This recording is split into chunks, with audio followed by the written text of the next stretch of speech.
son évolution à travers l'international. Nous aurons également un artiste qui viendra également. Il se produira au niveau donc de Ibn Khaldoun. C'est un artiste algéro-belge, rappeur, excellent rappeur. Nous aurons le plaisir de le recevoir. Il s'agit donc de Youssef Sweat qui sera parmi nous. Il est connu aussi au niveau donc international. On aura donc le plaisir de le suivre et surtout de voir sa prestation au niveau du Théâtre National Mahidine Bachtarzi, je corrige. Et puis nous aurons également la rubrique de Hasna Zouberi, Safety Road.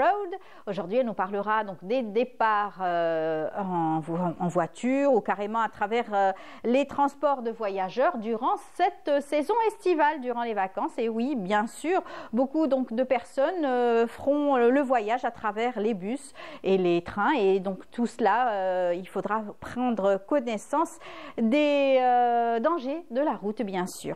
Et puis on terminera avec Amina Ziri dans sa rubrique aussi patrimoine. Aujourd'hui, elle nous fera découvrir la cuisine safety, comme on dit.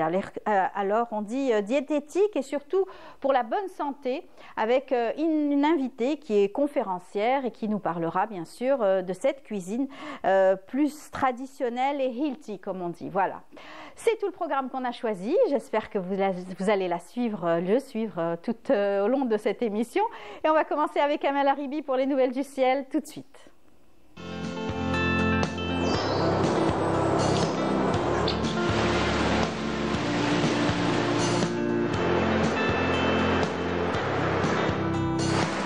موبيليس تقدم لكم الأحوال الجوية.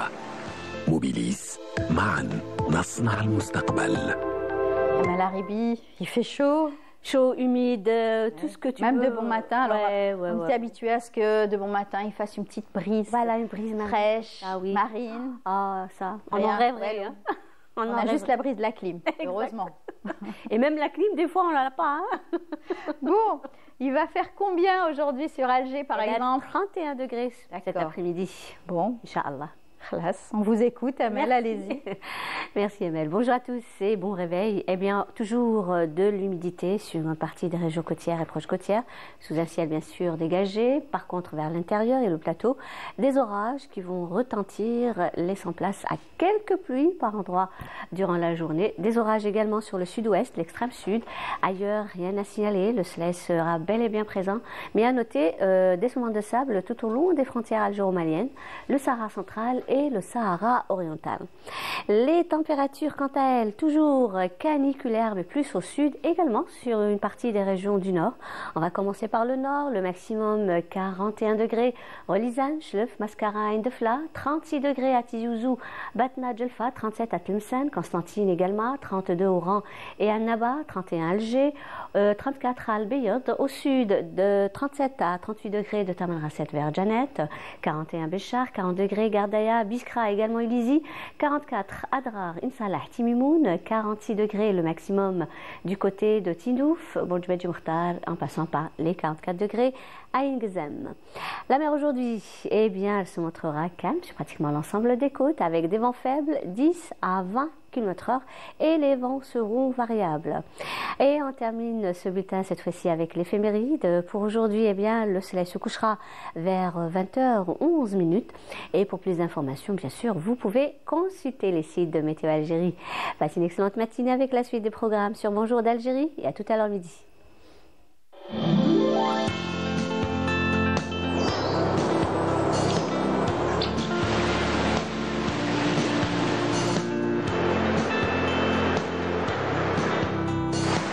موبيليس قدمت لكم الأحوال الجوية. موبيليس معا نصنع المستقبل. Voilà, c'est fait. Tout le bulletin a été donc donné. Donc en résumé, il y aura toujours de la brume, toujours de l'humidité. Toujours un climat assez lourd. Hein, quand c'est bien sûr devant la mer, c'est climat humide. Très, très. On pense aussi aux gens du sud qui souffrent aussi parce que les chaleurs températures caniculaires, oui. Connues dans le sud, températures caniculaires. Ah oui, oui, exactement. Bon, on est en train de voir une belle photo aussi en arrière-plan. La mer, donc du côté de Skikda, c'est le port de Skikda. Très joli donc port avec cette mer qui est connue connu dans la région de Skikda. C'est des plages magnifiques. Donc, si vous êtes de ce côté, profitez-en. Allez faire de bons plongeons, n'est-ce pas, Amel? Oui, oui. Voilà. Ça donne envie. Hein. Ça donne envie. Très bien. Donc, Amel, on vous dit merci. À tout à l'heure. Donc, midi, ça ne sera pas vous. Non, ça sera Safia. Safia, voilà. Tout à l'heure à midi. Exactement. Et puis à 19h, ça sera moi. Voilà. En attendant, je vous dis bonne journée. Merci, Amel. Et puis on continue à suivre les programmes de Canal Algérie, Bonjour d'Algérie. On vous laisse repartir avec une belle chanson. C'est bien sûr le groupe Day et Djeroulia. On se retrouve juste après.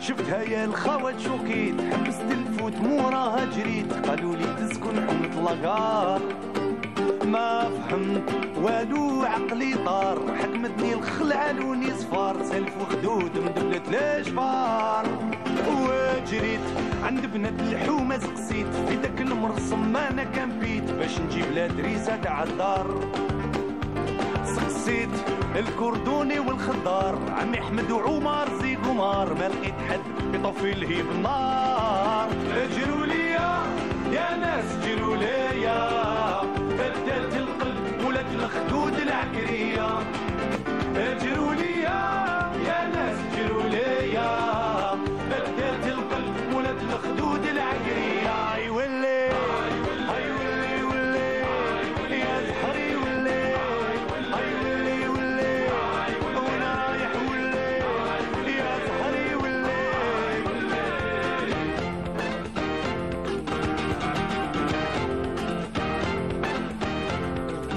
ما بقيت جبت لا دريسه تاع البيت دارت الريحه واستكيت ضمت البابا نقضي صلاح لقيتو زعفان في وجهي صاح جيب الوالدين بالجمعة صباح ولازم في العين تبدا تجري صبحت بالكوستيم والباتيسري والورد على كل الوان نشري كنا في الميعاد على البكري قال لنا باباها الشرط الويس الخدمة باينة شوية دوفيز والسكنة عندنا شرط عزيز اجروا ليا يا ناس اجروا ليا بدات القلب ولات الخدود العكرية اجروا ليا يا ناس اجروا ليا بدات القلب ولات الخدود العكرية اي ولي اي ولي ولي يا زهري ولي اي ولي ولي وانا رايح ولي يا زهري ولي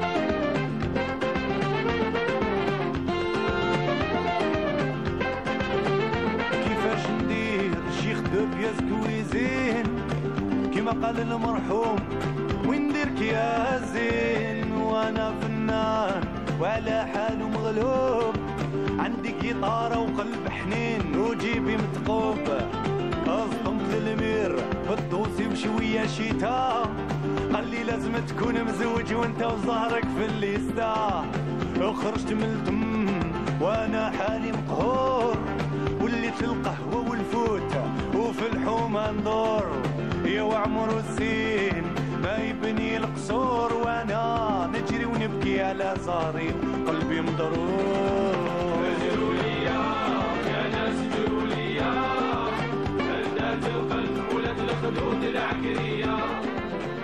De retour sur le plateau, nous sommes ensemble avec nos rubricards donc, du lundi matin, l'équipe de choc qui est toujours en forme et dynamique.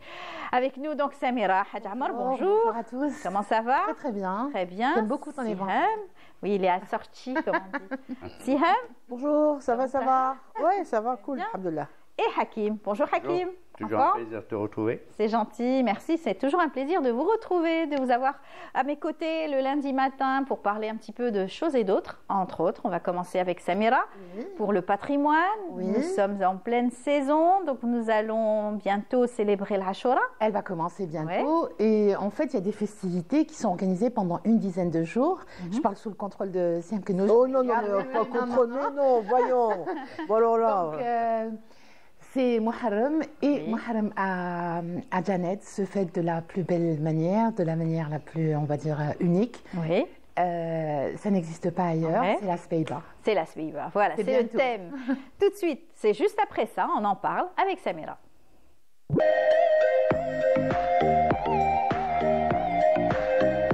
Je veux même- Voilà, on parlait de la chaleur, c'est vrai que c'est la saison. Alors, dans le sud, c'est encore plus particulier. Non, dans le sud, il fait très bon. Il fait chaud, mais il fait sec. Il fait Climat- sec, il n'y a pas climat sec. d'humidité et les festivités sont organisées de manière à ce que les touristes, les participants ne souffrent pas trop de la C'est chaleur. ça. En général, le soir. En de général journée. le soir, mais alors ça commence très tôt en fait. Ça commence dès l'arrivée du mois de Muharram. Speiba. J'ai fait un montage photo qui explique à peu près toutes les étapes parce qu'il y a plusieurs étapes. D'abord définir Speiba. Speiba, c'est simplement la nouvelle année agraire, Voilà. dans le calendrier agraire. J'ai envie de dire que tous les anciens fonctionnaient sur le cycle naturel. Oui, tout à fait. Voilà, de la nature, les saisons. Et les Touaregs ne sont pas en marche, donc ils célébraient la Sbeiba. Ça veut tout simplement dire ça. Alors, ils se mettent sous leurs plus beaux atours, donc avec la tenue D'abord, ils se traditionnelle. préparent. Oui, oui, bien sûr. Alors, le mythe, la légende, ce que les gens de Janet racontent, c'est que il y a eu un vent, une nuit, qui s'est levé dans toute la vallée, l'oasis plutôt, enfin vallée et oasis, donc de Janet, et une femme est apparue, et c'est celle-là qui va réconcilier les habitants de Janet avec la nature. Donc elle va jouer toute la nuit dans les ruelles du village au ganga. Ganga, c'est une espèce de tambourin Ouais. que les femmes touareg utilisent jusqu'à Au jour aujourd'hui. d'aujourd'hui. C'est le son qu'on entend, c'est la mesure qu'elles battent et les hommes dansent au rythme des sons qu'elles battent. Et ça, c'est la tenue des La guerriers. tenue, exactement, qui s'appelle Takmbot. Voilà, c'est de le dire, voilà. Et alors, Timoulawin, c'est toute la phase de préparation, c'est l'annonce de la célébration des festivités. Les hommes se préparent, ils s'entraînent, et les femmes aussi s'entraînent. C'est le moment où on répare les épées, parce que les épées jouent un rôle. Très bien. C'est le moment où on répare les kangas. Donc, ils peuvent se briser. Oui. C'est des calebasses à la base, hein, voilà. Donc, et ensuite, donc il y a toute cette préparation qui s'appelle Timoulawin. Ensuite vient Tenfar. Tenfar, on s'habille, on se maquille. C'est un grand mot. Hein. On met le henna, il y a les motifs berbères. Oui, on a vu ça. Les hommes se préparent aussi, les tenues sont préparées, les épées sont Avec prêtes, art. les bijoux, absolument. Surtout, donc, la façon dont on habille. Donc, Rituel. ah oui, c'est tout un rituel avec des couleurs bien choisies et une façon de faire. Ouais, D'après Rachid c'est Blel, très beau. dont j'ai utilisé la documentation, puisque c'est lui qui s'est occupé bien sûr, il a représenté l'Algérie et le Centre national de recherche. Pour le classement. Exactement, anthropologique et préhistorique, le CNRPH. C'était en 2014 et ils ont inscrit la Speiba comme patrimoine mondial de l'UNESCO. C'est un patrimoine immatériel, c'est un patrimoine qui, on croit, est inspiré, on le voit sur les gravures rupestres, ça existe, il y a des motifs, des célébrations. Et cette tradition, ce rituel, se transmet depuis à peu près 3000 ans. Tout à fait. Et ça a inspiré beaucoup d'artistes, notamment Safi Boutella, quand il a fait son spectacle La Source. J'imagine c'était aussi dans ce cadre-là. Aussi, Il ne avec peut pas s'inspirer de ce qui se passe là-bas, parce que ça reste de la musique, du chant et surtout de la poésie. Donc très ancienne poésie, elle est transmise de manière orale jusqu'à aujourd'hui. Hein. Il conserve exactement le même processus d'application de ce rituel. C'est transmission. C'est une transmission. Ça dure 10 jours. À la base, c'est, on va dire, le cœur de cet événement, c'est qu'il y a deux tribus, deux villages, qui sont à Janet, bien sûr, deux familles, l'une au nord, l'autre au sud, c'est le Mihen et Ezelwez. Donc, il y a eu un conflit, voilà, dans l'histoire, ils se sont battus, et donc, la Speiba vient réconcilier, vient célébrer le moment de paix. En même temps, c'est Ashura, en même temps, c'est Muharram, ça tombe très bien. Donc, il y a toutes ces festivités. Ça se passe à la Loria.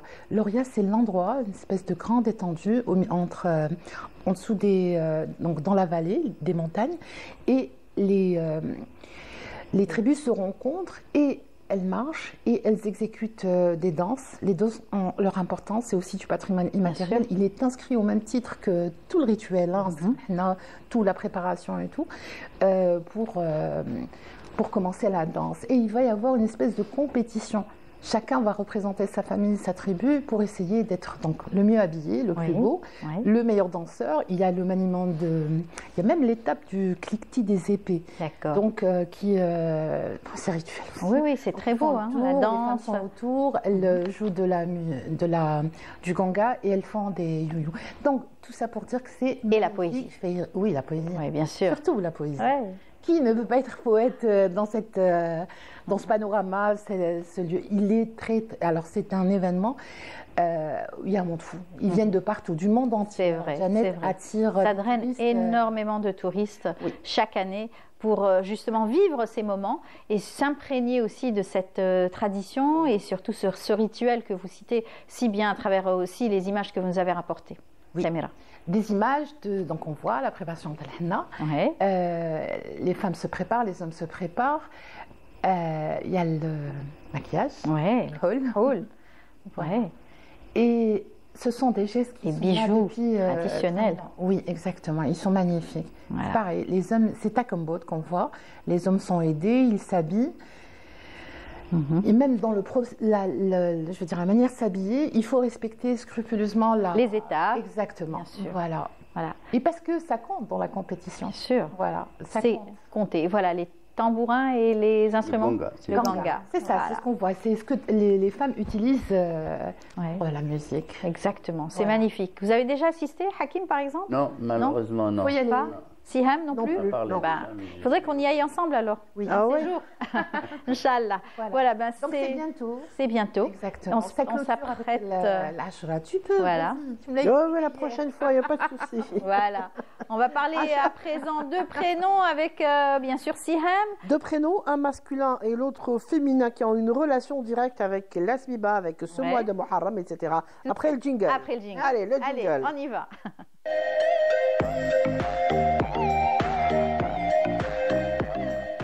Allez, on y va alors. Le prénom, en fait, c'est le mois de Muharram, mais vous savez, il fut un temps où l'état civil n'existait pas, donc on essayait de placer les naissances d'après les décomptes lunaires, n'est-ce pas, Samira, d'après les mois lunaires ou les festivités qui existent dans ce mois-là. Vous savez, mon arrière-grand-mère ainsi que ma grand-mère ne parlaient pas des mois de l'hégire, les mois lunaires comme on l'en dit aujourd'hui. C'est-à-dire, c'était pas Muharram, Safar, Jumada, Rabi' al-Awwal, c'était pas comme ça. C'était d'après la festivité qui existe à l'intérieur de on disait Shaban, Ramadan, mais on disait pas Shawwal, on disait le Ftar. Ah, d'accord. عرفتي كيفاش؟ Oui. Voilà. Alors, Shawwal, on ne parlait pas de Shawwal comme moi. Le mot Shawwal n'était pas utilisé. Mais on utilisait la fête. C'est Eid al-Fitr. Oui. Donc, on dirait le Ftar. Et on ne dit pas Dhul Qa'da qui suit. On dit Shi le-Ftar. C'est celui qui suit le Ftar. D'accord? Voilà. Donc, c'est les festivités. Et nous arrivons à Muharram. Il y a Greg Hassan aussi qui nous disait aussi que, par exemple, on pouvait utiliser aussi Smaïm. Oui, ça c'est pas par rapport au Menazl. Donc ça c'est les décomptes et c'est le calendrier agraire justement et les maisons de la lune. D'accord, ça c'est solaire. Alors tout ce qui est l'Hsoum, Smaïm, Naïr, Choula, etc. L'Ansara, nous sommes en plein d'ailleurs. Tout ça c'est solaire. Maintenant, si je reviens au mois de Muharram, alors Zman ma kunnash nqulu Muharram, kan yqulu Ashura.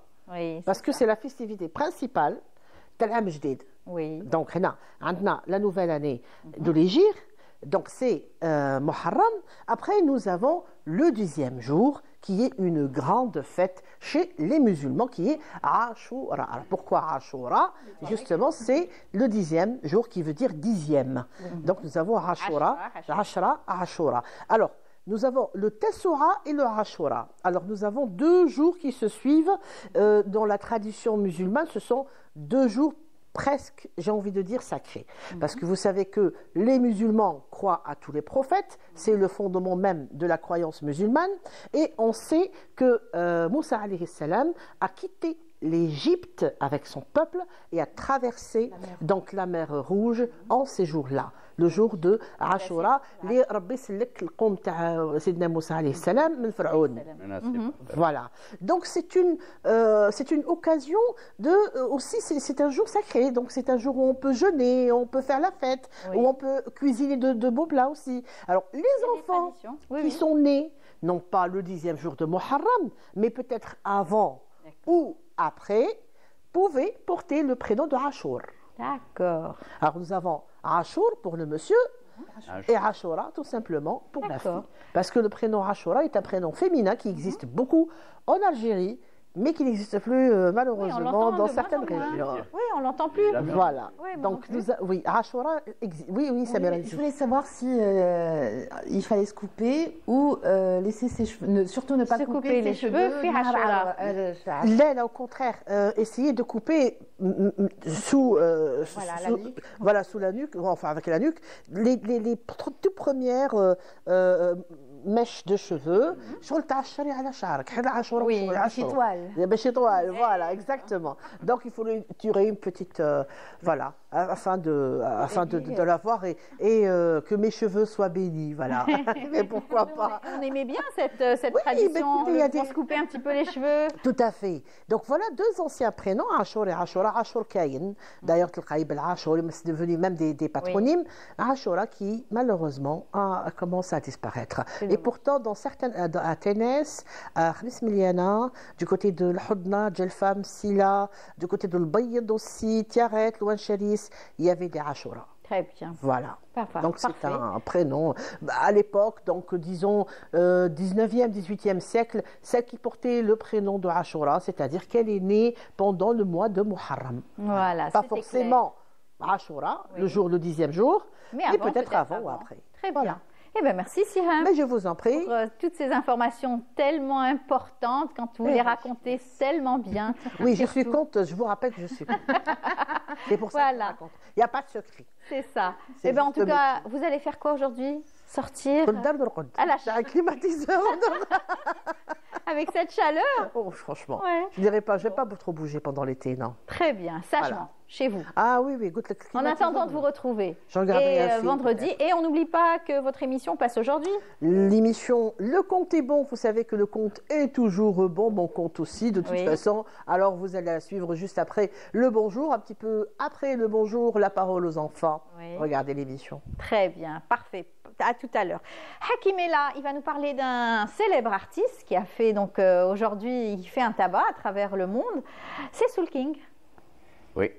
Mais au fait, tu vas me dire pourquoi Soul King? Oui, pourquoi? Pourquoi Soul King? Oui, au fait, c'est un exemple de réussite. Alors imagine un petit peu. Le mec, il va de la clandestinité. Il raconte justement cela. À la célébrité. Au fait, c'est ça qui m'a un peu accroché. On n'aura pas assez de temps pour parler de Soul King parce que c'est l'un quand même des artistes algériens les plus titrés. Oui. D'accord, tu l'avais reçu Oui, on l'avait reçu dans Bonjour d'Algérie à ses débuts. Il était donc dans le groupe Africa Jingle. Et déjà, il était très sûr de lui, fier de ce qu'il faisait. C'était le MC parce qu'il avait tenté en 2008 premier voyage en France, ça n'a pas marché, donc il est revenu en 2008. Il a rejoint donc les Africa Jingle. Et il avait été aussi repéré par un concours d'un opérateur téléphonique organisé. Et puis ça s'appelait Prodige. Et il avait été repéré grâce à ça. Et puis après, ça lui a donné plus confiance en lui, je pense. Moi, je vais aller directement, absolument. Vers l'année 2018, c'est lors au fait, c'est là où il a réellement cartonné. Je crois que ce jour-là, il y a eu quand même plus de 200 millions d'écoutes. Wow. Ce qui est énorme, c'était avec Guérilla. Oui. C'était grâce à Fianso qu'on a eu le plaisir de recevoir sur Canal Algérie. Fianso, on l'a reçu aussi. Dans le Bonjour, voilà. Il y a quelques années. Qui est l'acteur le plus en vogue en ce moment. Actuellement. Et c'est le cas aussi pour Soul King. Ça reste quand même l'un des artistes les plus demandés actuellement. Et en pleine tournée. Je ne sais pas si tu as eu l'occasion de le voir sur scène. Non. Pas encore, non plus. Non. Donc, mais bon, on l'a vu à travers les écrans. Il draine des foules partout. oui. Là, il est en pleine tournée européenne, après une tournée américaine. Donc les titres, tu les connais, on en parlait tout à l'heure. Dalida, Guérilla, Liberté. Mais le single qui a le plus marché, plus fonctionné avant d'arriver à Gaza, c'était avec Dajou. La Turque. Medium, oui. D'ailleurs, ça reste le single qui a figuré parmi les 10 chansons les plus vendues, les plus écoutées. Les plus écoutées au monde. Il a eu le Energy Awards grâce à ça en 2020. Savuamente en 2022, un autre Energy Awards. Voilà. On va regarder un clip. Très bien, on va voir un extrait donc, du clip. Je vais leur donner ce soir ensemble, bébé, j'ai la robe qu'il te faut. Il y a plein de tours, mais je crois qu'en ça, c'est nous deux. Pas le même style, pas le même déo, pas le même niveau. Il y a plein de couples autour, mais je crois qu'en ça, c'est nous deux. Yeah. Malayé, quand tu marches à mes côtés, je brille. Yeah. Malayé, quand tu marches à mes côtés, je brille. Malayé, marche à mes côtés, je brille. Malayé. Quand tu marches à mes côtés, je prie. À Paris, au bout de Rome, là où nos cœurs se retrouvent. Avec toi, la vie est trop courte. Avec toi, je revis tout court. Nous deux, oui, nous deux, que nous deux. On s'éloignera d'eux. Voilà, ça c'est juste un exemple. C'est une ascension fulgurante pour l'artiste. Hein. Absolument. Juste avant, il avait fait un duo avec Dorando, qui est albanaise. D'ailleurs, c'est l'un des clips les plus vus de Soul King, plus de 300 sur la toile. Millions de vues. Il a été quand même nommé meilleur artiste de l'Afrique du Nord à Music Awards Guinéen. Et toujours fier de parler de l'Algérie aussi, et toujours fier de parler aussi le dialecte algérien. Absolument. On n'a pas pu, du moins on ne peut pas regarder son clip pour Gaza.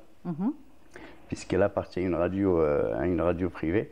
Donc on n'a pas pu. C'est dommage. Mais je t'ai proposé l'avant-dernier titre avec Gims. Gims aussi, qui est un autre poids lourd. C'est l'artiste le mieux vendu actuellement en France. Quoique le tube, ça n'a pas donné le résultat espéré. Mais ça reste quand même un beau clip. Un beau clip. On y va, on écoute et on regarde. Son garçon au pied, elle médite, elle se dit ça y est, il est temps de se caser. Carré ok, méchant garçon au pied, elle se dit ça y est, il est temps de se caser. La quête collée est là, oh la quête collée est là, j'ai plus trop besoin d'espace, j'arrive dans le nouveau Tesla, je vois tout le monde en bizarre, ouais, nous on sort du blizzard, un micro, une guitare, je fais le tour du monde en Vespa, je crois qu'elle vient de l'espace, je me perds dans son regard, si jamais j'ai plus de quoi payer, est-ce que tu vas oublier? Alors, il y a un petit débat. Un petit débat. On voulait savoir c'était quel registre de musique on était dans le... On dit non, ça c'est du Soul King. C'est du Soul King. En fait, il a inventé. Il a inventé. Non, en fait, il a fusionné entre le latino, le rail, l'R&B et le pop. Et quand on écoute, c'est du Soul King. Il n'y a pas quelqu'un d'autre qui peut, en ce moment même, faire ce qu'il fait. Et il a trouvé le filon. Il l'utilise au max. Et ça marche pour lui. Et ça marche, tout à fait. C'est l'un des artistes algériens. En fait, ce que j'aime chez lui, Soul King, c'est qu'il prend des positions. Oui. Il a osé s'engager pour Gaza. S'engager pour Gaza, pour le Front Polisario. Exactement. Chez nos voisins de l'Ouest. Voilà, il a pris le drapeau du Front Polisario, le drapeau palestinien partout où il passe, et la chanson Gaza. Gaza, qu'on espère voir en clip, parce que le clip n'est pas encore sorti. Mais c'est un garçon qui fait beaucoup de choses. Et bien sûr, il fait parler de lui à travers aussi ses différents succès, parce qu'à chaque fois qu'il sort un single, c'est en général très écouté. Disque de platine, je le disais tout à l'heure, on n'a pas le temps de tout énumérer. Disque de platine, disque d'or, album de platine, album d'or. Mais on aura peut-être un jour l'occasion d'en parler. Pourquoi pas? Et peut-être qu'on aura l'occasion de le recevoir, oui, comme disait Sihan. J'ai failli le recevoir juste avant son concert sur Alger en 2019. On espère recevoir. Pourquoi pas? Pourquoi pas? Pourquoi pas? En attendant, on aura le plaisir de recevoir un grand artiste aussi, qui est algéro-belge, dans un tout petit moment d'ailleurs. Youssef Swat, qu'on va recevoir dans un tout petit moment. Donc l'équipe, merci beaucoup. Merci Hakim. Merci à toi. C'est toujours un plaisir de parler musique avec toi. Samira, on se retrouvera donc vendredi, Inch'Allah. Et bien sûr, Siham aussi, vendredi. Non, également. mais là, c'est juste après. Vous pouvez me voir. Oui, pas l'antenne. D'abord. Dans le compte est bon, tout de suite après le Bonjour d'Algérie. Merci, l'équipe. On vous laisse repartir avec ce clip, donc Étoile filante de Youssef Swat, et on se retrouve juste après. Et on va filer. Étoile filante.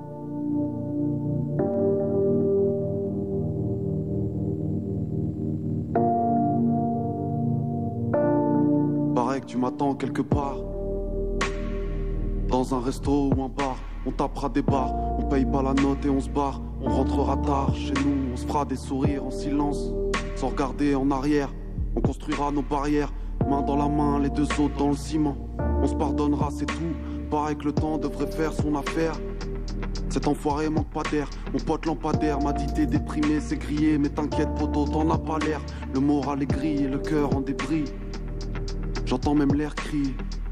C'est vrai qu'ici le ciel est gris, mais j'entrevois sa lumière briller. Un pas devant l'autre, mais parfois avancer c'est dur. Pas de quoi penser les blessures, on se dit que demain tout ira mieux. On se fera vieux, on s'en remettra c'est sûr. Un pas devant l'autre, mais parfois avancer c'est dur. Pas de quoi penser les blessures, on se dit que demain tout ira mieux. On se fera vieux, on s'en remettra c'est sûr. Il paraît que notre histoire est belle, il paraît que notre histoire est belle, il paraît qu'elle le sera encore. À la vie, à la mort, et la rancune s'endort. Il paraît que notre histoire est belle, il paraît que notre histoire est belle, il paraît qu'elle le sera encore. À la vie, à la mort, et la rancune s'endort.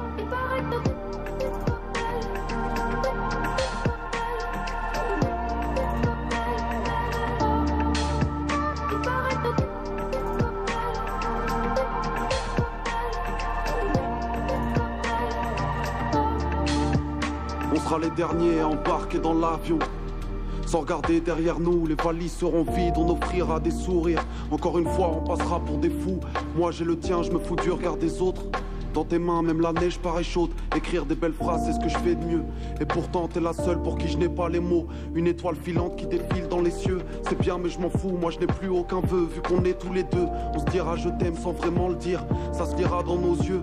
En t'attendant, j'ai fait plus que 100 pas. Il paraît que la vie est dure, mais je le sens pas. Je me sens partout chez moi, même sans toi. Je me sens partout chez moi, mais pas sans toi. Allez, attrape ma main et viens, on se bat en courant. Ils savent pas qu'on s'aime, on les mettra au courant. Ouais, attrape ma main et viens, on se bat en courant. Ils savent pas qu'on s'aime, on les mettra au courant. Et chacun de tes sourires facilite le parcours. Y a pas que l'avenir, le monde entier est à nous. Même si le temps presse, à deux dans la caisse, on roule sans détour sur le chemin de l'amour. Il paraît que notre histoire est belle, il paraît que notre histoire est belle, il paraît qu'elle le sera encore. À la vie, à la mort, et la rancune s'endort. Il paraît que notre histoire est belle, il paraît qu'elle l'était. Voilà, c'est un rap tout en douceur. On a le plaisir de le recevoir. Il est parmi nous. C'est Youssef Swat, un grand artiste dans le domaine donc, du rap, connu par les jeunes, connu aussi à travers ses prestations et surtout sa présence sur scène. Bonjour Youssef. Bonjour. Comment ça va? Très bien, je suis très content d'être là, ça fait plaisir. Eh ben, nous aussi, on est très contents de vous recevoir. Vous allez représenter, vous participez dans ce festival donc, de musique européenne. Et aujourd'hui, vous êtes algéro-belge. Exactement, tout à fait. Et puis vous avez donc eu donc une belle carrière déjà. Vous représentez un petit peu ce qu'il y a de plus beau dans l'Algérie et votre vécu surtout. C'est bon, on essaye. Et oui, clairement, c'est dans mes chansons, je raconte tout ce que j'ai en moi, tout ce que j'ai pu vivre. Et forcément, mon éducation, elle est vraiment entre la Belgique et l'Algérie. Ouais. Mes deux parents sont algériens, donc en vrai, oui, ça fait partie de ma culture et de ce qui fait que j'ai envie de raconter des choses dans mes chansons. Donc je suis content de venir ici pour les partager, c'est beau quand même. C'est une première, hein? J'avais eu la chance de venir l'année dernière pendant l'été. Oui. C'était pour l'inauguration de l'Institut français. Et puis là, de revenir en salle aussi, parce que l'année dernière c'était en extérieur. Là c'est au Théâtre National, il est très très beau. Je suis trop content, je suis allé hier faire du repérage. Voilà. Donc c'est beau, j'ai trop hâte. C'est parfait. Alors, on sait que vous êtes un prodige dans le domaine donc, de la littérature. Vous avez découvert cela très jeune, très tôt. Vous aimez la littérature, la poésie. Vous excellez dans l'écriture aussi. Oui, j'ai toujours aimé en fait la langue française, que ce soit en lisant ou en écoutant de la musique. Moi, j'avais toujours été passionné par le fait d'avoir des bouquins ou d'écouter des chansons. Et puis très tôt par l'écriture. Et c'est vraiment quand j'étais au collège que j'ai commencé à écrire, parce qu'un de mes profs de français m'a pris sous son aile et qu'il a voulu m'aider à écrire. Ouais. Et depuis, j'ai jamais lâché. Vous n'avez jamais lâché. Aujourd'hui, vous êtes même carrément, vous encadrez aussi des jeunes, vous êtes producteur aussi, et vous aimez par-dessus tout justement mettre des mots et des phrases avec des partitions de musique. Oui, tout à fait. Exactement. Et parce que je pense qu'il y a toujours des belles histoires à raconter. C'est pour ça aussi que je fais de l'encadrement d'ateliers d'écriture. Ça, j'aime vraiment beaucoup. Oui. J'ai eu la chance d'aller partout pour travailler beaucoup avec les enfants, dans des maisons de jeunes, dans les écoles, les institutions, exactement, en prison aussi. Psychiatriques aussi. Tout à fait, dans le psychiatrique, exactement. Et c'est beau parce que c'est plein d'endroits où on se rend compte que tout le monde a une histoire à raconter et qu'il faut juste les aider, mettre le pied à l'étrier. On raconte beaucoup de choses sur le rap et on raconte beaucoup de choses à travers, bien sûr, les paroles de rap, et c'est tout souvent percutant. Vous pensez que le message passe plus facilement avec les jeunes ? Ah, oui, complètement. Je pense que le rap, c'est vraiment un vecteur de communication qui est très fort, parce que y a même beaucoup, par exemple, de gens, je sais pas, on va dire, qui ont des messages, que ce soit politique ou dans l'enseignement ou peu importe. Ils savent qu'en fait, grâce à la musique, on ouvre un truc, vu que la musique, elle est à la mode, les jeunes l'écoutent, les artistes aussi ont une sorte d'influence qui est parfois plus légitime que des gens qu'on peut voir, je sais pas, peut-être à la télé ou à l'école ou dans les bouquins, parce que les artistes sont stylés, donc on va écouter plus facilement. On les écoute beaucoup plus, on les suit à travers bien sûr leur tournée et leur parcours surtout. Alors vous avez 5 ans de retard ou 10 ans d'avance ? Je pense que je vais dire 10 ans d'avance, ça va le faire, ça va être mieux. Les paroles sont souvent reprises par les jeunes aujourd'hui, à travers vos différentes prestations et surtout vos singles. Vous avez fait un prestigieux concours international aussi, la nouvelle école, et c'est sa 3e édition, c'est cela ? C'est ça, ouais. C'était la 3e saison. Ça a été particulier pour vous cette fois-ci. Ouais, ça a été la 3e saison. J'ai eu la chance de la gagner, ce qui a littéralement changé ma vie. Donc c'est vraiment une très très grosse exposition partout en francophonie, que ce soit effectivement Belgique, France, Algérie, Canada, peu importe. Il y a plein de gens qui m'ont découvert grâce à ça. Aujourd'hui, j'ai la chance de... personnes très, très célèbres et très cotées en rap. Exactement. Et vous n'avez pas été donc ni perturbé, ni impressionné. Bien au contraire, vous avez tenu à garder votre façon d'être. Exact. Et dans le calme, le respect aussi à travers les paroles. Vous avez percuté, en tout cas. C'est ça. Et vous avez impressionné les jurys. Ouais, mission accomplie. Pour ça, je suis content. C'est beau. Et par la suite, vous avez fait quoi une fois que ça y est, la réussite était là et que nombreux artistes, nombreux fans vous ont suivi et continuent à le faire aujourd'hui? Complètement. Là, ça va bientôt faire 1 an qu'on a sorti l'émission. Et depuis, j'ai enchaîné les concerts, les tournées. J'ai sorti un projet en février. Et ça s'enchaîne. Et ça s'enchaîne, ouais, je suis content. Alors, le monde du rap était assez fermé, peut-être, à une certaine époque. Aujourd'hui, c'est différent? Oui, je pense que... en vrai, je crois que le rap, ça n'a jamais vraiment été un milieu très fermé, parce qu'il a existé justement parce que c'était une envie de s'ouvrir vers le monde et d'ouvrir notre culture et tout. Mais en tout cas... façon de s'exprimer différemment. Ouais, exactement. Mais en tout cas, aujourd'hui, ce qu'on voit, en tout cas en termes d'ouverture, c'est qu'il y a beaucoup plus de styles. Il y a plein de rap très hybrides qui ne ressemblent pas forcément à beaucoup d'autres choses. Et il y en a absolument partout. Ouais, à travers toute la planète, avec bien sûr les langues différentes et bien sûr les messages qui se ressemblent, pratiquement. Tout à fait. Toujours percutant. C'est beau. Alors, c'est vrai qu'aujourd'hui, vous avez votre carrière qui est bien tracée. Vous avez des envies de faire autre chose, faire des collaborations avec des artistes? Alors, oui, je pense que des collaborations avec les artistes, j'aurais toujours envie d'en faire. Pour l'instant, l'idée, c'est de terminer ma tournée, parce que ça prend beaucoup de temps, les festivals, etc. Et puis après, oui, de me remettre sur un album. Et là, en vrai, quand on fait un album, je vais à droite, à gauche, je check avec tout le monde pour faire plein de sons, plein de chansons et puis voir ce qui se passe, quoi. Alors, mis à part la musique, puisque vous excellez dans l'écriture, est-ce qu'un jour vous allez peut-être écrire une nouvelle, puisque vous en faites, hein, aussi. J'aimerais bien. Alors oui, moi j'ai commencé par ça quand j'étais petit, quand j'avais 12 ans, 13 ans. Mes premiers textes, c'était pas vraiment des textes de rap, c'était plus des nouvelles, des petits poèmes, etc. Et même vraiment des histoires, de la pure fiction. Donc j'aimerais bien m'y remettre, j'aimerais bien. Et pour l'instant, le rap, c'est ce qui est à ma portée, donc je le vis à fond. Et puis après, il y a toute la dimension musicale qui est cool, le fait de monter sur scène aussi, qu'il n'y a pas forcément dans l'écriture d'autres formats. Mais oui, je continue à chercher, à noter des choses. Un de ces quatre, je vais m'y mettre. Ouais. Et vous avez la reconnaissance aujourd'hui donc de ces rappeurs qui sont aussi, que vous étiez admiratifs peut-être à l'époque. Aujourd'hui, vous avez leur reconnaissance. Ça se passe comment? Ouais, complètement. C'est vrai que ça, c'est le plus fou, on va dire, de pouvoir rencontrer les artistes que j'écoutais quand j'étais petit. J'ai la chance de faire un featuring avec Youssoupha, qui est un peu mon rappeur préféré depuis que je suis tout petit. Là, récemment, vraiment avant-hier, juste avant de venir, j'étais à Marseille pour le Vélodrome de IAM. Voilà, une légende du rap français. Et oui, il y avait tous les artistes que j'écoutais dans mon enfance qui étaient là. Enfin, c'est vraiment...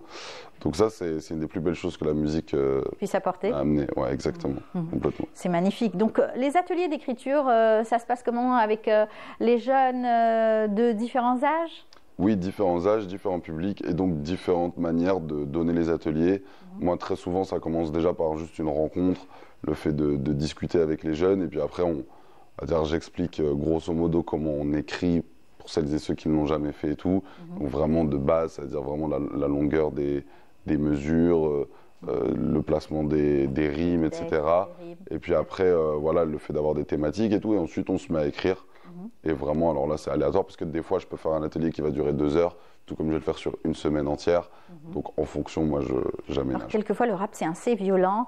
C'est assez aussi des mots assez durs pour les jeunes. Vous êtes plutôt dans le soft, on va dire?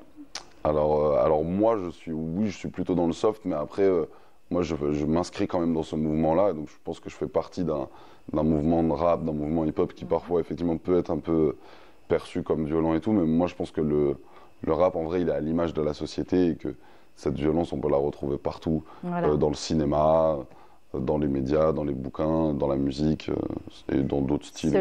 Selon la thématique, exactement, ouais, tout à fait. Alors, vous serez donc au TNA, au Théâtre National Mahidine Bachtarzi. Ça va commencer à quelle heure? À 19h, le rendez-vous ce soir, à 19h. Vous promettez un concert donc une prestation de 2 heures? Non, ça ne va pas être 2 heures, ça va être plus short que ça. Mais j'ai trop hâte d'y être. Il y aura des nouvelles chansons aussi, des chansons qui ne sont pas encore sorties, que je vais pouvoir essayer, partager, etc. Vu qu'on sera dans un joli cadre, donc ça va être trop bien. Très bien, et j'espère que vos fans seront là, ils seront nombreux, parce que j'imagine qu'on vous suit partout et l'actualité a fait que vous soyez parmi nous pour cette édition, 25e édition du festival donc, de musique européenne. Vous serez donc au TNA ce soir, avec bien sûr tout l'ensemble donc, de votre équipe. Exactement, il y aura Daniel aussi avec qui j'ai la chance de partager l'affiche ce soir. Oui. Ça va être trop bien. J'ai trop hâte. Parfait. En tout cas, on est content de vous avoir reçu et de vous recevoir. J'espère que ça ne sera pas la dernière fois. Magnifique, merci beaucoup. J'ai bien aimé aussi l'extrait que vous avez chanté avec la reprise donc, de la chanson de Renaud Mistral-Gagnon. Oui, exactement. Voilà. Ça sonne trop bien. Ouais. Voilà. C'est des inspirations comme ça qui vous viennent? Ouais, bien sûr. Je pense que la chanson française, il y a plein de choses qui m'inspirent beaucoup. Mais en tout cas, il y a une grosse partie de la chanson française qui m'a bien inspiré, donc ça va s'y retrouver. Ouais. Parfait. En tout cas, on vous souhaite bon spectacle ce soir. Merci beaucoup. Et puis, on vous dit bravo pour ce que vous faites en attendant de vous recevoir pour une prochaine fois. Parfait, au plaisir. Merci beaucoup. C'était donc Youssef Souat et il sera avec nous, il sera bientôt, surtout ce soir, au TNA, bien sûr, à partir donc, de 19h. C'est ça.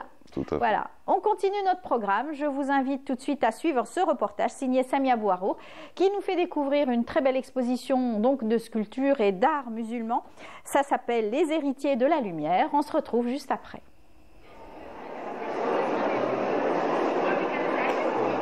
Héritiers de la lumière, une exposition qui a regroupé plus d'une 60aine d'élèves et passionnés de la miniature et d'enluminure, encadré par le maître Mustapha Adjaoud. La plupart c'était des femmes. il y a un engouement des femmes. Elles s'appliquent très bien et ils écoutent bien. Elles ont réalisé pas mal. Moi, je suis content. Je suis content de ce qu'elles ont réalisé. Vous allez voir vous-même ce qui a été quand même fait. Je me suis décidé à transmettre tout ce que je sais. Cet espace dédié à la création est une occasion de faire revivre cet art authentique profondément lié à notre identité islamique. C'était aussi une aubaine pour rendre hommage aux grands maîtres qui nous ont quittés. J'ai connu Mohamed Rassim Rahimou, je l'ai rencontré que 2 fois. Quand il a été le président du jury du prix national de la miniature. C'est le seul prix d'Azmini parce que c'était Rassim qui était le président du jury. Oui, donc après ça, il y a Ben Debba qui nous a enseigné la décoration sur bois. Bien qu'on a décoré, on n'a jamais touché au bois, mais on l'a prenait sur le papier. Donc la miniature, je me suis spécialisé dans la miniature avec Mohamed Temman. Mon ministre, c'était Mohamed Ghanem. Le ministre de la Culture, qui a visité l'exposition, a salué cette initiative et a rencontré de près les artistes. Oui, je suis très honoré d'être en présence du grand maître Adjaoud qui a bien voulu monter cette exposition. Et ce qui est très important, qui a pu transmettre à la génération d'aujourd'hui ce savoir-faire purement algérien. Ici, c'est une belle exposition qui regroupe des jeunes hommes et femmes entre 20 ans jusqu'à 70 ans, que des femmes. Et beaucoup de femmes. C'est extraordinaire, ce travail très fin dans lequel on est très très fiers. Cet espace de partage entre les artistes était une occasion pour exprimer leur reconnaissance envers leur maître. Je me suis inscrite dans l'atelier de M. Adjaoud et là j'ai rencontré un homme merveilleux. Ça fait à peine 6 mois. D'ailleurs voilà mon premier grand tableau. J'en ai fait 3 mais celui-ci c'est le premier. Oui. Et M. Adjaoud c'est quelqu'un qui se donne à fond. Il nous apprend sans modération. Toutes ces techniques, il les met à notre disposition. J'ai jamais vu un prof comme lui. C'est mon tableau qui s'intitule Mes fenêtres de la Casbah, c'est-à-dire ce qu'on voit de la Casbah d'Alger, c'est-à-dire d'en haut, hein, parce que vers l'Amirauté, vers la pêcherie d'Alger. C'est une œuvre inspirée de Rassim. C'est un mélange c'est une miniature plus enluminure. Au début, ça a été un peu difficile parce que la conception en elle-même est difficile pour faire les fleurs, c'est-à-dire le cheminement et tout. Mais M. Adjaoud est toujours présent. Cette exposition collective présente plus de 200 œuvres artistiques de l'art de la miniature, de la calligraphie arabe, de l'enluminure, ainsi que des éléments du design d'intérieur. Elle se poursuivra jusqu'au 12 juillet au Palais de la Culture Mofdi Zakaria. Voilà, vous avez le temps d'aller découvrir donc cette belle exposition et surtout être fier donc de ces élèves, les élèves donc de Mostafa Adjaoud qui est un grand artiste qu'on a eu le plaisir aussi de recevoir dans notre émission. Eh bien, on continue notre programme. On va parler donc d'Angers-Route, on va parler donc de circulation routière et surtout de prévention durant cette saison estivale. L'été, il faut aller bien sûr prudemment, il faut faire attention, c'est les vacances, mais bien profiter, mais aller prudemment. Alors avec nous, Hasna Zoubiri. Bonjour Hasna. Bonjour Amel. Comment ça va? Ça va, alhamdoulilah. Très bien. Alors on va parler de Safety Road tout de suite, juste après cela.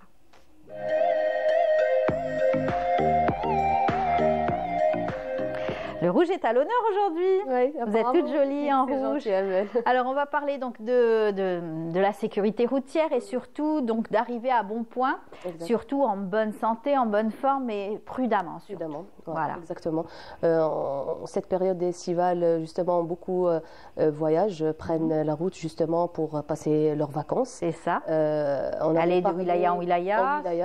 Que ce soit en Algérie ou dans un autre pays comme la Tunisie par exemple. Il y a beaucoup d'Algériens qui voyagent vers ce pays. Et malheureusement, beaucoup d'accidents de la circulation sont enregistrés durant cette période de l'année. Les bus, justement, les accidents de bus sont en hausse, d'après les statistiques qui ont été enregistrées par la Délégation nationale à la sécurité routière, la DNSR. Donc, on a enregistré de 2023 à 2024 10% de hausse des accidents de la circulation des transports en commun, Amel. D'accord. Donc, on est passé de 753, je pense, à 800 et quelques de nombre d'accidents causés par les bus. C'est la vitesse, c'est la prise de risque aussi, peut-être, bien sûr, sur les routes. Donc, il y a plusieurs facteurs qui sont justement relevés, qui sont à la cause de ces accidents. Donc, en premier lieu, on a les dépassements dangereux et l'excès de vitesse par certains chauffeurs. Malheureusement, on ne pointe pas du doigt tous les chauffeurs, mais il y a certains qui sont imprudents. Deuxième facteur, on a certains axes routiers qui sont impraticables. Donc, l'état des routes y est pour quelque chose, bien sûr, Amel. Et comme troisième lieu, donc, on a la somnolence au volant pour les longs trajets. Somnolence au volant, les personnes distraites aussi, le téléphone aussi. Le téléphone, bien sûr, il contribue, mais les trois premiers facteurs, principaux facteurs, c'est les trois qu'on vient de citer. Donc, la somnolence, il faut savoir que la loi exige un deuxième chauffeur pour les longs trajets qui dépassent les 600 km/h, plutôt les 600 km donc de trajet, disons plus de 450, on commence à être fatigué, donc vaut mieux avoir un deuxième chauffeur. Pour faire des arrêts aussi. Oui, ça c'est obligatoire. Chaque 2 heures, il faut s'arrêter au moins 10-15 minutes, prendre l'air, se reposer, reprendre le volant. Alors, vous avez consacré tout un numéro sur cela. Exactement, donc ça a été diffusé hier dans l'émission Sur la route. C'était un petit documentaire justement sur, on a essayé de mettre le doigt sur ce problème, donc les accidents de la circulation causés par les transports en commun. Bien sûr, on va le voir dans un moment. Mais c'est vrai que ce sont donc des prises de risque. Et aujourd'hui, les chauffeurs, on va les appeler comme ça, ils ne sont pas tous conscients et surtout prudents sur la route. Il y a toujours les dépassements. Quand on est pressé, on veut arriver rapidement. Il y a une voiture qui roule lentement, on veut prendre tout de suite. On est tout le temps pressé et malheureusement... On l'a dit la dernière fois avec notre invité, si tu te rappelles, Amel, on est en vacances, il faut apprécier la route. Malheureusement pour les bus, c'est un business. Oui, c'est vrai. Donc, il vaut mieux arriver plus tôt pour reprendre la route plus rapidement et faire un autre. Exactement. Alors, il y a donc une réglementation normalement qui est donc mise en place pour essayer donc d'éviter ce genre d'accident et surtout éviter une hécatombe. C'est clair. La réglementation, bien sûr, c'est la même qui est justement appliquée pour les véhicules de tourisme. Donc, dépassement, on est sanctionné, bien sûr, excès de vitesse, on est sanctionné, mais on axe beaucoup sur les campagnes de sensibilisation durant cette période. Donc, il y a une campagne de sensibilisation, d'ailleurs, qu'on va voir dans l'extrait qu'on va voir tout de suite, même dans un moment. Donc, des campagnes de sensibilisation sont menées par les services de l'ordre, donc police et gendarmerie nationale. Ils appellent aussi à la prise de conscience aussi des voyageurs, donc les estivants, appeler les numéros verts qui existent aujourd'hui et les gens le font. On le voit sur les réseaux sociaux. Donc, pour dénoncer les mauvais comportements les mauvais comportements des chauffeurs. Sur la route, bien sûr, il le faut. Alors, le 1055 pour la gendarmerie nationale, le 1548 pour la police nationale. D'accord. Et il y a aussi la page Tariqi qui est très, très utilisée par les citoyens, par les Algériens. Donc, la page Tariqi de la gendarmerie nationale sur Facebook. Très bien. Les gens prennent carrément, filment certains comportements et les mettent sur la page. Sur les réseaux. Voilà. Sur la page, carrément. Eh bien, on va voir un extrait donc, de votre émission pour montrer un petit peu la prudence et surtout parler de ces comment on les appelle? Alors, c'est les incivilités sur la route. Voilà, c'est cela, j'y arrive. On y va, on se retrouve juste après. En Algérie, la saison estivale est souvent marquée par une augmentation des accidents de la route, impliquant notamment des bus. Les accidents des transports en commun causent des blessés et des morts, particulièrement sur les axes routiers menant aux zones touristiques ou lors de trajets intervilles. En 2024, la délégation nationale à la sécurité routière a constaté 839 accidents causés par des bus, soit une hausse de plus de 10% comparée à l'année 2023 où l'on a enregistré 758 accidents de la route impliquant les transports en commun. Avec l'afflux de voyageurs et les déplacements touristiques, la gendarmerie nationale lance une campagne de sensibilisation cet été sous le slogan « Conduite prudente, vacances sans danger ».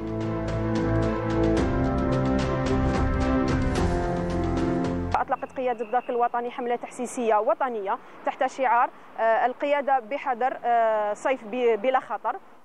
Le commandement de la gendarmerie nationale a lancé une campagne de sensibilisation nationale contre les accidents de la route. À cet effet, nous donnons des conseils aux chauffeurs pour le respect du code de la route, notamment les dépassements dangereux et l'excès de vitesse. Nous appelons également les chauffeurs de bus à ne pas transporter les estivants dans des bus non équipés et non autorisés. Nous attirons également leur attention sur le danger de la somnolence au volant. Ainsi, le groupement de la gendarmerie nationale est mobilisé avec tous ses moyens humains et matériels pour assurer le bon déroulement de la saison estivale. La wilaya de Tipaza, avec ses beaux paysages et ses belles plages, attire annuellement de nombreux estivants. Conscient de cette réalité, le groupement de la gendarmerie nationale de la wilaya de Tipaza multiplie ses actions pour sensibiliser les chauffeurs de bus sur le danger de la route. دايرين حملة تحسيسية للوقاية من خطر حوادث المرور موسم الصيف. واش راه نوصلكم الأخ نقصوا لنا من الزيادة في عدد الركاب وحافظوا على لالين تاعكم، حافظوا على السرعة المحددة. إن شاء الله الصيف فوتوها خير. إن شاء الله. إن شاء الله. تفضل.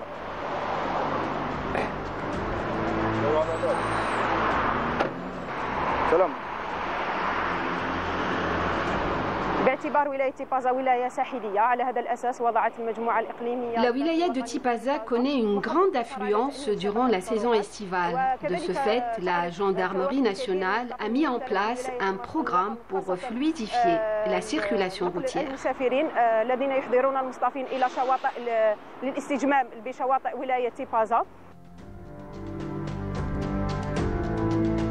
Plusieurs infractions sont relevées en été par les éléments de la gendarmerie nationale qui sensibilisent et sanctionnent lorsqu'il le faut les chauffeurs qui ne respectent pas les règles de sécurité.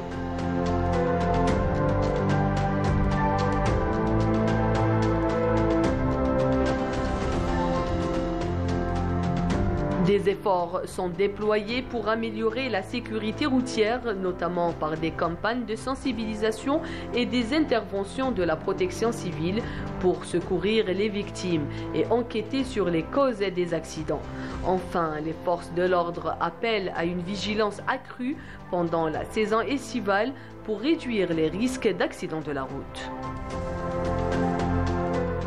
Voilà, il faut bien sûr tous les moyens pour essayer de réduire au maximum les accidents de la route, parce que c'est vrai que c'est inévitable, mais quand même, essayer de les réduire et faire attention, sensibiliser. Bien sûr, la sensibilisation est importante. Aujourd'hui, il y a aussi l'Organisation nationale des transporteurs algériens, l'ANTA, qui a soumis des propositions au ministère des Transports et au gouvernement pour essayer justement de réduire ces accidents de bus.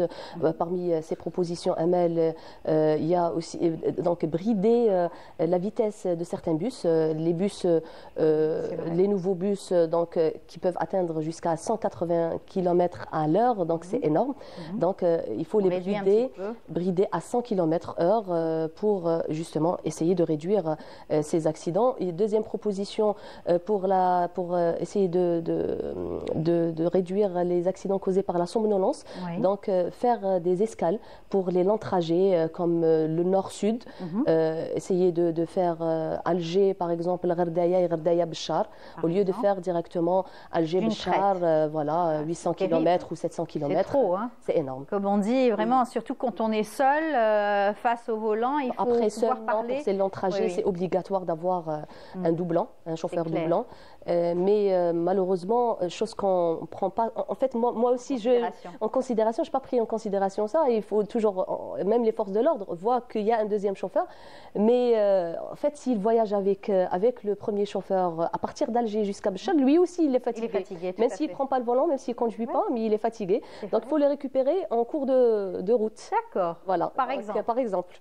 Donc, le premier chauffeur s'arrête, disons, Gherdaya, s'il habite la région, par exemple. Donc, va se reposer. Le deuxième chauffeur prend le relais jusqu'à Béchar et le retour... ça sera pareil. Ça sera pareil. Parfait. Voilà. Ce sont des idées, en tout cas, et des propositions pour pallier un petit peu à ces accidents. Et on sait que chaque année, il y a des plans qui sont mis en place pour la saison estivale. Il y a eu le plan bleu, il y a eu à chaque fois... Donc, plan Azur, tout à fait, pour essayer donc réguler et surtout surveiller et réduire un peu cette hécatombe routière. Tout à fait. Eh bien, merci Hasna pour toutes ces informations et cette vigilance. Comme à chaque fois, chaque semaine, on a en tout cas un point avec vous et avec la circulation routière. Merci. Merci Amel. Bonne journée. Également. Voilà, on continue notre émission. Vous le savez, c'est bientôt le 5 juillet. Bien sûr, nous allons parler beaucoup donc, de festivités, mais aussi parler de sport avec bien sûr le 67e anniversaire de la fondation de l'équipe glorieuse du FLN. Nous allons aussi beaucoup en parler. Eh bien, il va y avoir aussi plusieurs festivités, entre autres des galas et surtout la projection d'un film aussi sur la glorieuse équipe donc, du FLN à l'ISTS, bien sûr. Et puis bien sûr tout un programme qui a été tracé durant ces 3 jours consacré à cette équipe donc du FLN. Eh bien on va voir un reportage consacré à l'équipe du FLN, entre autres avec Monsieur Maouche qui est aussi un des d'un artiste donc, du ballon rond. On va l'écouter à travers ce reportage de Semia Bouharour. Ces héros ont porté la voix et la cause algérienne au-delà des frontières, grâce à leur dévouement, leur courage et leur amour pour leur patrie. La plupart d'entre eux ne sont plus là, mais leurs noms, leurs empreintes sont ancrées dans l'histoire de l'Algérie, à jamais. Mohamed Maouche, l'un des derniers survivants de la glorieuse équipe du FLN, il rend hommage à ses compagnons de lutte et à leur résistance qui a marqué l'histoire du football mondial et celui du combat pour la liberté. Nous avons en tant que fondation l'équipe FLN de football, donc nous avons quand même des anniversaires que nous devons honorer avec le gouvernement, avec les responsables, les communes, tout le monde, quoi. Tout le monde est concerné. La glorieuse équipe combattante du FLN qui a fait connaître à travers le monde le peuple algérien et la révolution algérienne. Lorsqu'on sait que c'est Farhat Abbas a dit que l'équipe FLN de football a fait avancer la révolution de 10 ans. Et c'est vrai que l'équipe FLN a fait un travail énorme à travers tous les pays que nous avons visités. Les Tunisiens en Tunisie, on avait notre base pendant 4 ans. Donc nous remercions tous ces dirigeants, ces peuples qui nous ont reçus, que ce soit en Libye, que ce soit même en Égypte où on n'a pas joué, mais les Égyptiens étaient très contents de nous recevoir. Certains dirigeants, mais le peuple ne connaissait pas, ne savait pas qu'il y avait une guerre en Algérie. Donc il fallait que cette équipe, que les dirigeants, les responsables racontent à Ho Chi Minh, à Diap, parce que c'est les plus grands responsables. Quand on parle de Diap, il a battu quand même la France au Vietnam. Et Ho Chi Minh, la même chose. L'équipe du FLN était le premier ambassadeur de l'Algérie avec ses 32 joueurs de foot qui, le 13 avril 1958, ont donné naissance à la fierté du pays. Beaucoup de souvenirs, d'autant plus que j'étais responsable. Nous étions 5 responsables. Il y avait donc Boumzarek qui a eu l'idée après, parce que c'est très long à raconter, mais enfin on va raconter quand même. C'est Boumzarek qui a eu l'idée de former une équipe nationale composée de professionnels. 1957, décembre 57, janvier, février, mars, jusqu'au mois d'avril. Réunion tous les mercredis, on se voyait Boumzarek, Alibi et Dr Moulay. Tous les mercredis à 18h, il fallait qu'on se voit à un endroit précis.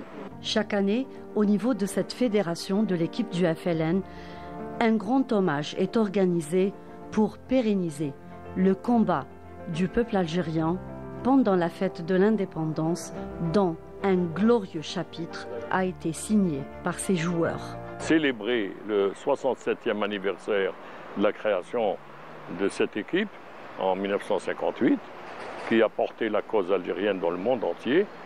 Et bien sûr, aujourd'hui, les 32 joueurs, une grande partie a disparu, parce que c'est le Sunnat al-Hayat.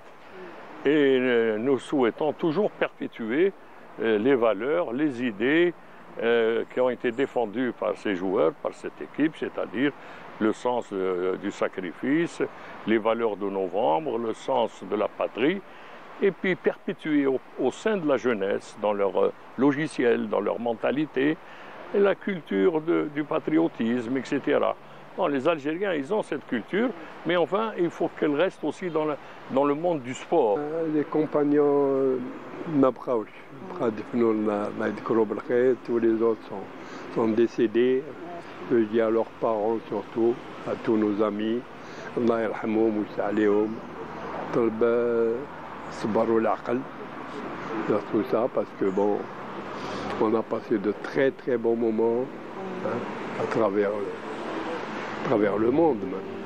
Missionnés de plaider la cause algérienne, ces militants ont tout abandonné pour répondre à l'appel de la patrie avec leurs balles aux pieds.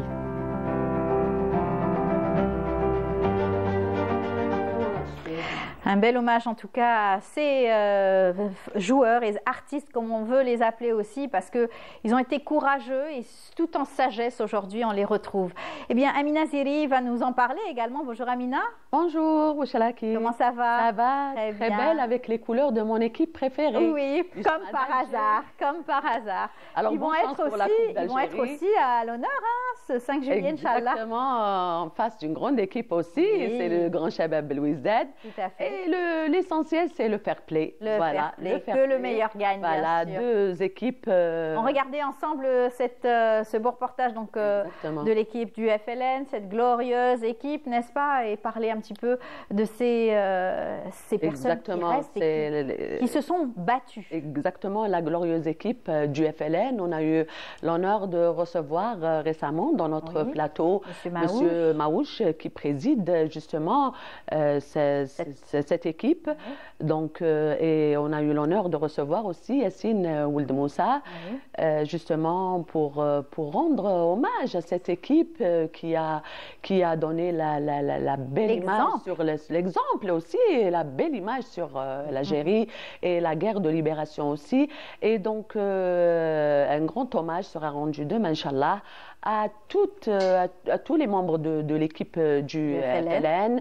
Cette équipe qui, la plupart des joueurs résidaient à l'étranger dans de grands clubs en Europe. Voilà. Ils ont tout laissé pour répondre justement à l'appel de la patrie, de l'Algérie. Et ils avaient aussi l'opportunité de participer à la Coupe du Monde à Stockholm en 1958. Ils ont choisi l'Algérie et la patrie. Donc un rôle faire connaître sur la cause algérienne. Exactement. Qui était la plus importante à l'époque.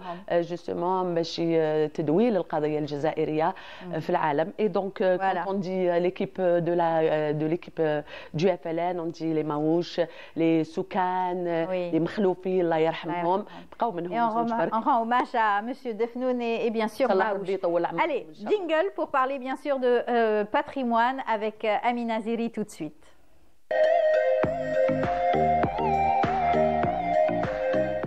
Amina, aujourd'hui, vous n'êtes pas seule, comme à chaque fois. Vous allez nous présenter votre invité. Je suis avec une grande dame que j'ai eu l'honneur de connaître.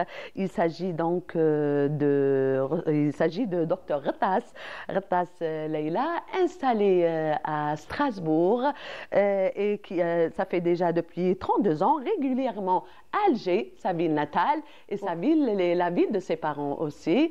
Bonjour. Donc, docteur Rtas, marhaba bik. Merci à vous. Marhaba bik, ça va? Ça va, merci. Merci de me recevoir à Canal Algérie. Merci. Très fidèle à Canal Algérie. Absolument. Tous les jours. C'est mon cœur, Canal Algérie. Bonjour l'Algérie de mon pays natal. Donc, Madame Rtas, elle pratique la médecine traditionnelle, notamment la médecine chinoise depuis plus de 15 ans. Elle est aussi professeure, médecin généraliste, gériatre, donc spécialiste dans les maladies des personnes âgées. Voilà, donc aujourd'hui, elle préside aussi la commission médicale de la Fondation Selima Souakri, qu'on salue de passage. Aujourd'hui, j'ai eu des difficultés pour la présenter, tellement son parcours il est riche. On salue Selima Souakri et puis on la félicite pour la 7e Dan, cet honneur qu'elle a fait aux femmes algériennes, parce que en tant qu'Africaine et arabe, première à avoir la 7e Dan, ça fait vraiment plaisir. Elle a honoré l'Algérie pendant des années. Tout à fait. Mais maintenant, c'est encore... Rabbi Tawal Amarha, Inch'Allah, il sera notre invité, Inch'Allah, très prochainement. Donc, Amel, Lioum, avec Madame Rtas, on a choisi de parler de la médecine traditionnelle et des plats traditionnels algériens. Moi, j'ai choisi les plats à base d'herbes sauvages. Donc, elle est là pour nous parler justement de ce sujet, n'est-ce pas, Dr. Rtas? Tout à fait. La diététique fait partie de la médecine. En gros, moi, je fais de la médecine traditionnelle chinoise. Quand je donne On voit sur la muraille de Chine, d'ailleurs. Quand je donne mes cours en Europe, je suis à la faculté de médecine de Strasbourg. Les Chinois n'aiment pas mon discours parce que je dis c'est une médecine universelle. Exactement. Parce qu'avant la vraie médecine, qu'est-ce qu'on faisait? C'est ça. Eh ben, on faisait ça, c'est ce qu'on pratiquait. Et la première pratique, chose qu'on n'a pas fait en médecine occidentale, c'est la diététique, l'alimentation. On a fait 7 ans de médecine. Tous les médecins peuvent vous dire on n'a jamais fait de diététique. D'accord. Et on est ce qu'on mange. Vous êtes ce que vous consommez. C'est vrai. Très nos parents, nos grands-parents utilisaient beaucoup cette médecine traditionnelle, sans le savoir probablement. C'est des thérapeutes. Oui, c'est des thérapeutes. La phytothérapie existait depuis très longtemps. Exactement. Justement, Amel, moi j'ai envie que Madame Leila nous raconte l'histoire avec ton père. باللهجة الصيفية تاعكم. جدك الله يرحمه. Les premiers soins que tu as reçus, je crois, de ton grand-père. J'ai fini mes études, j'ai fait la périne. J'ai fini la périne et tout, il n'y avait pas de boulot. Je me suis installée dans un village, Badjro, pas loin d'Aïnazel, à Sétif. On est originaire de Sétif. Je suis née وكبرت في الجزائر. لا زدت وكبرت في Alger, mais أصلنا صيفية. كملت ma médecine, j'étais très jeune, j'avais 24 ans dans le temps. Et je me suis installée dans la maison où ma mère est née. Et je soignais les gens. Et un jour, j'ai eu une toux, quel et tout, j'ai eu une toux, et je ne pouvais pas m'en débarrasser. Et mon grand-père a dit, وش بيك انت تداوي الناس وتشعلي ارواحي لهون. Il a fait واحد لي زو هكذايا مش عارف تواساهم وطرطقهم فوق الشميني ودار لهم مش عارف واش واحد الملح وواحد هكذا. قال لي mange savoir, moi tu vas voir. J'ai jamais toussé depuis. Comme on dit, darba wahda. Mais finalement, il y a un grand retour aujourd'hui à tout ce qui est médecine traditionnelle, n'est-ce pas? Je ne sais pas, mais en tout cas, en Europe, j'ai une patientèle à 98% alsacienne, comme je suis à Strasbourg, mais qui viennent, ils me disent, je ne veux pas de médicaments. On nous a dit, vous prescrivez pas. Bon, je prescris parce que je suis médecin d'abord. Bien sûr, obligatoirement. Et obligatoirement que dans certaines situations. Mais je traite souvent, enfin, on continue avec la médecine traditionnelle, je fais de l'acupuncture. L'acupuncture, c'est pratiquement, moi j'ai appris beaucoup de choses à l'être humain, faire de la médecine. En fait, l'être humain, il est l'équivalent d'un astre. L'équivalent d'un astre. Qu'est-ce que ça veut dire?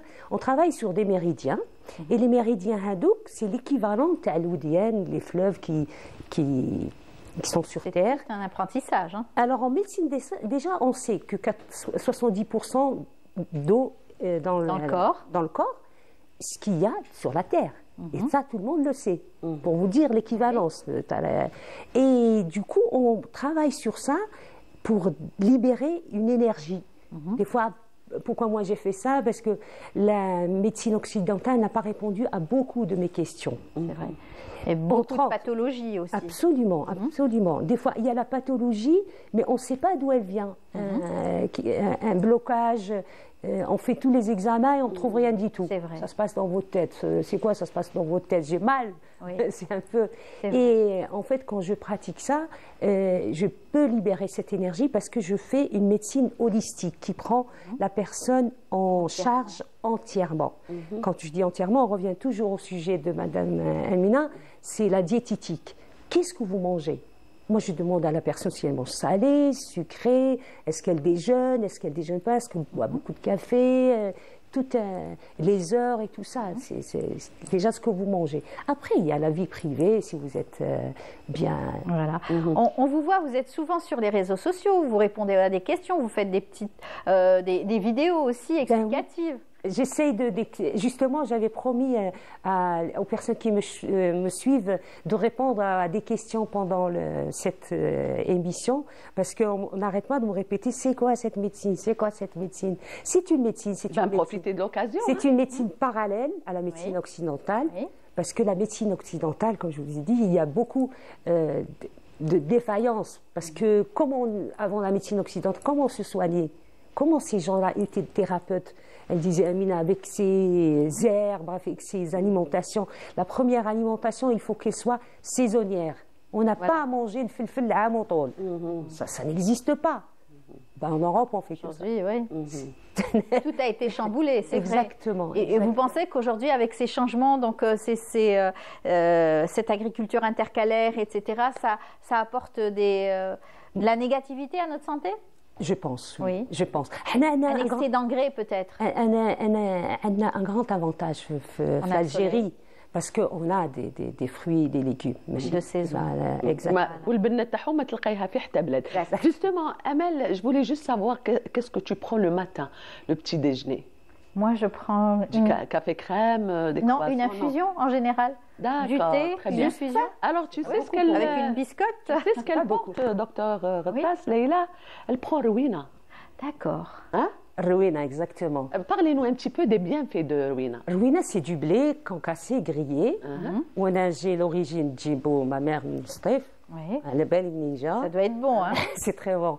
J'ai déjà commandé ma part, ma part, et je mets des grains de lin, de sésame, de chia. Je fais tout ou je mets même un peu de poudre de clou de girofle parce que ça protège contre les bactéries. On est tout le temps en face. Ce qu'on avait proposé pour le Covid à une période. Ah, moi je mets ça tout le temps. Quotidiennement. Quotidiennement. Bon, quand on est en vacances, je suis là. Oui. Donc vous conseillez aux auditeurs ou aux téléspectateurs avec les auditeurs de ne pas prendre le petit déjeuner, café, crème le matin. Il faut manger des protéines le matin. Totalement. Le lait il est nocif, le café crème le matin. Oui. Ah bon? Un grand ostéopathe a écrit un livre sur les traumatismes des os et surtout l'arthrose. Et quand il travaillait avec ses patients, il dit notre thérapie dans notre assiette. Le livre s'appelle comme ça. Et il trouvait des histoires de traumatismes osseux, réguliers, l'ostéoporose et tout. Et il posait la question à tout le monde. Et il a trouvé le point commun de tout ce monde-là, c'était le café au lait. Ah bon? D'accord. Ouais. Pendant longtemps, les Algériens étaient habitués à cette tradition du café au lait. Notamment. Moi, je l'ai arrêté depuis très longtemps. C'est pour ça que je prends des infusions. Parce qu'on avait dit que le lait était très pas conseillé. C'est-à-dire que... Avant de découvrir mieux cette médecine, moi, je consommais que du lait. Je n'ai jamais consommé de café. Mais après, je suis passée au thé, au café. Bien sûr. Et bien sûr, d'autres recettes. Moi j'ai envie de revenir sur les plats traditionnels algériens. J'aimerais bien que... Est-ce qu'on peut avoir une petite idée sur les vertus, les bienfaits des plats traditionnels algériens? Écoutez, moi je pense, comme je disais tout à l'heure, je pense que c'était des vrais thérapeutes, ceux qui ont choisi les plats. Parce que chacun fait la saison terreau.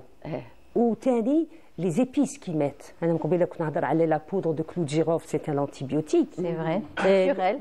Le curcuma, le الكحل, هادو كاع سي هما l'assaisonnement هذاك c'est pratiquement pour soutenir l'immunité, pour soutenir les émotions. واحد ما كيدير لك زعما القرفه باش تهدن ما تكونش واسمو. Ils savaient faire le plat blanc était pour quelque chose, le plat rouge était pour quelque chose, parce qu'en plus le piment aussi, tout paraît que c'est un très bon antioxydant. Le piment c'est très très bon. Les Asiatiques ils adorent ça. Et en fait vous avez toujours un flux digestif qui est bon. Les Thaïlandais ils ne mangent que ça, les Coréens c'est ça me fait rappeler Amel شوربة بيضة تاعنا qu'on a eu des prix, plusieurs prix. Le bouillon avec elle est nutritive, elle est simple, ça demande pas beaucoup d'ingrédients, de l'oignon qui est aussi un antibiotique naturel. Et aussi du persil, elle est bourrée de persil qui est très... Vitamine C. La vitamine C. Pour dire que... Et puis ça me fait rappeler aussi, parmi les plats à base de plantes sauvages, le pourpier sauvage. Le pourpier, c'est ça. Donc le pourpier sauvage à base de dersa. Il me fait rappeler ma mère, Allah yarhamha, qui préparait ce plat qui était succulent, qui était bon, énergisant, les épices aussi. Donc c'est une plante appelée pourpier sauvage. Également, elle porte le nom de baqla. Le baqla, qui est aussi... je crois qu'elle est bourrée de vitamines, du fer, du oméga, de l'oméga 3. Non, n'est-ce pas? Et plein de fer et d'oligo-éléments, de zinc. Non, mais ce plat, il n'existe plus, malheureusement. J'entends parler, mais jamais j'ai... Oui, et moi, je me rappelle que ma mère, elle achetait quartier populaire où on habitait, et donc, j'ai toujours هذيك الربيطة تاع الفليو, batata fliou, le fliou. Donc, le fliou... On a l'impression que c'est rien, mais c'est trop bon, et en plus, c'est un goût, hein. Moi, quand j'étais petite, j'aimais pas, mais maintenant, j'aime bien, revenir aux sources. وهذيك حبة بيض في الآخر هذيك les protéines qui manquent. حبة بيض باش تعقدها. Souvent, les familles ما تكونش عندها تروح لجارتها تقول لها حطيني حبة ولاد الدجاج. n'est-ce pas? Les protéines qui manquent. Exactement. وما تجي هذيك البطاطا الله عاقدة دير لها هذوك الوريقات تاع فليو تجي حميمة الله. Donc pour dire que tous ces plats c'est des plats nutritifs, c'est des plats تانيك présentable, bien sûr. N'est-ce pas, docteur? Nourrissant. بكري ما كناش ناكلوا enfin le pain n'était pas la consommation. هاي ما تشريش الخبز هي. Oui, moi je fais beaucoup. La baguette j'ai beaucoup d'économies. Alors قولي-nous واش تاكلي ما n'achète pas de pain, je pas de sucre, vous mangez jamais du pain. Tous les blancs, les trois blancs, ni sel, ni farine blanche, et ni sucre. قلت لهم بالك ils étaient effectivement 3. Oui. Au lieu de deux, pas tous les blancs. Tous les blancs. À déconseiller. Bah oui, on le recommande à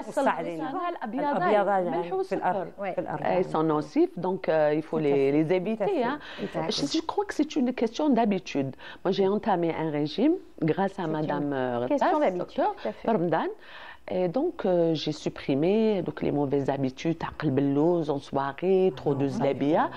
Et je me suis habituée. Maintenant, les sucres, ça me dit absolument rien. Et j'ai maigri, donc tant mieux. Pour arrêter le sucre, les gens, c'est dans la tête. Alors, c'est vrai que c'est un addictif, mais catastrophique, parce que le sucre, c'est la cocaïne. Il y en a qui ne peuvent pas s'en passer. Oui, moi j'ai entendu des patients qui me disent, je suis là, je cherche mon sucre. C'est terrible. Il y a une astuce, moi, que je donne à mes patients. Elle est très simple. Je ne vous demande pas de faire du régime. Voilà, il y a une flore qui est désastreuse dans votre corps parce que vous avez commencé à consommer du sucre de façon très... Maintenant, je crois le taux d'yellow, pas plus. هذيك la flore هي اللي تعيش بهذاك السكر. C'est pour ça, quand vous avez fini votre repas, vous êtes rassasié et il y a un appel au sucre. Vous passez devant un gâteau, vous le mangez. Ça ne se fait pas. علاش? Parce que هذيك اللي حاب تاكل. Si vous faites un régime équivalent à 5 jours, voire une semaine, strictement démuni de sucre. Alors je vous promets, هذيك تموت, et vous verrez, vous-même, il n'y aura plus un appel au sucre. Et vous-même, vous n'aurez pas cette envie cette appétence au sucre. C'est vrai. Mais ce qui est bien, de réfléchir sur c'est que Dr Tass, quand elle te conseille de faire un régime, ما تقولكش المفور. Non. On a tendance, quand on écoute المفور, ça y est, tu n'as plus envie de faire le régime. Moi, j'aime donc bien. Elle te dit, elle te dit au contraire, دوزني بالطبع والشان, ديري شويه زيت, ديري les épices تاعنا, ديري الثوم, ديري البصل, دوزني وكولي واستمتعي بالماكله. C'est ce qu'elle te conseille. Voilà. Réduire les plats, réduire les assiettes, les portions, on va dire. C'est cela. Beaucoup plus. Le gras. Oui, pas de gras. Pas de gras. Une portion protéinée, خدي البروتين, علاش تحطي. كيما قالت لك ديري دوزني bien. Il faut donner aussi. Il faut nourrir nos émotions aussi. Nourrir nos émotions. La cuisine, c'est un plaisir aussi. Absolument. وما كاين ناس يقول لك بالعربيه ريجيم رحله عذاب طويله. C'est faux. C'est faux. C'est faux. On peut faire un régime, on peut manger le soir, manger une petite soupe avec des fruits, Allah, se régaler avec une assiette. تاع الفاكهه تاعنا الله تاع بلادنا. Et donc je vois pas les gens qui j'ai fait un régime, j'ai perdu presque 10 kilos من رمضان لهنايا. Tu l'as pas remarqué? Non, l'a remarqué. Moi, j'ai bien remarqué. J'ai bien remarqué. Très bien remarqué. Et je me sens légère, je me sens bien, comme j'ai chopé le diabète. Comme 10 kilos, c'est excellent. 10 kilos, oui. J'ai chopé le diabète durant la pandémie, la Covid.